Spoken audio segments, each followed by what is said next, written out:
سلام به همه دوستان عزیز. امروز می خواهم درباره یک حیوان خیلی بامزه و دوست داشتنی صحبت کنم. سنجاب. سنجاب ها موجودات کوچک اما فوق العاده ای هستند.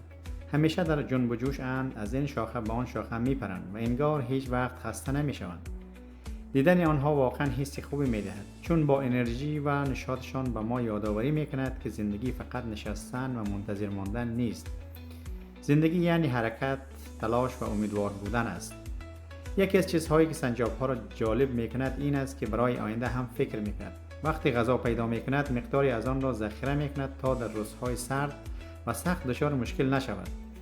این رفتار ساده یک درس خیلی مهم برای ما دارد. اگر امروز خوب تلاش کنم و برای فردا آماده باشم، با خیال راحت تری می توانم زندگی کنم.